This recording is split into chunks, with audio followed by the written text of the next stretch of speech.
Finals are tipping off tonight with former Raptor fan favorite Kyle Lowry and the Miami Heat facing Kitchener native Jamal Murray and the Denver Nuggets. We just want to make the most opportunity for us Nuggets team to do that. We want to go all the way and stay locked in. I think, our chemistry is at an all-time high. Stay locked in. Murray and the Nuggets are looking to make franchise history, while the Heat are hoping to make league history to become the first number 8 seed to ever win the NBA Finals. Joining us this morning to set up the series, including all of the Canadian connections, is Sports Illustrated Aaron Rose. Good to have you here with us. Thank you for having me. Okay, there's a lot of Canadian fans to cheer for in this series between Jamal Murray and, of course, fan favorite Kyle Lowry. How do they factor into this series? Well, Jamal is the second best player on the Nuggets and is going to be and is going to be a star for the Nuggets if they're going to win it all. He's going to be playing a key part. Kyle a little bit less so. This isn't the Kyle Lowry who played for the Raptors for so long and was such a key cog in their championship, but still a valuable role player, probably coming off the bench for Miami. And I think these two guys will probably defend each other for parts of it. So it should be really fun to see those guys go at it. Fun for us for sure. Denver's going to be well rested going into this series. They wrapped up their sweep of the Lakers back in May on the 22nd. Is this a big advantage health-wise? Or maybe they've been resting up too long?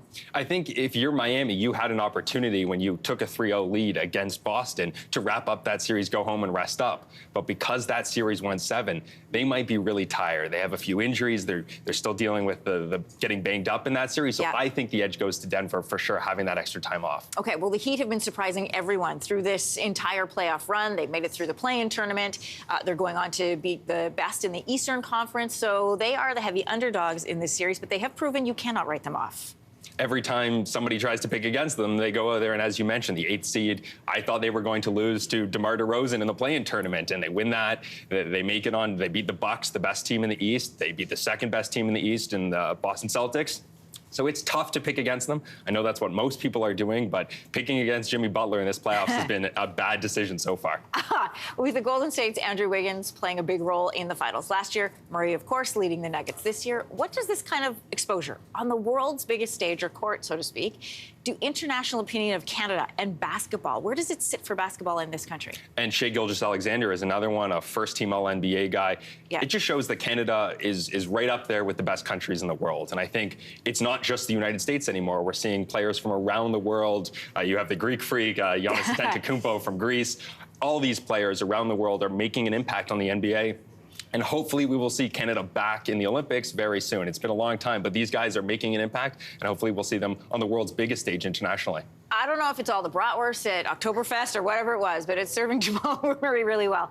Finally, Aaron, what are you watching for in this tournament? That's what I want to know. So Jokic is just such a special player. He's different from your Kobe Bryants and your Michael Jordans. He's not making those shots like those guys.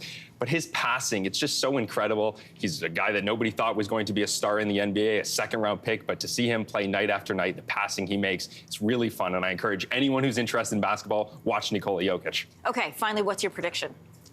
I know, I said this earlier, you don't want to pick against Jimmy Butler, but I'm going to make the mistake everyone else has made so far. So I'm going to go with Denver. I think it will be a long series, but Miami and Kyle Lowry, we know, can make anything happen in the playoffs. You sound like you're happy to be right or wrong with either answer. Very happy. I would love to see Kyle win another championship, but I think, the Canadian kid coming home with a championship would be awesome to see as well.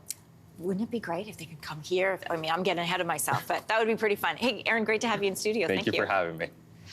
Hey, thanks for watching. If you liked this, be sure to subscribe here, or you can check out more Your Morning videos right here.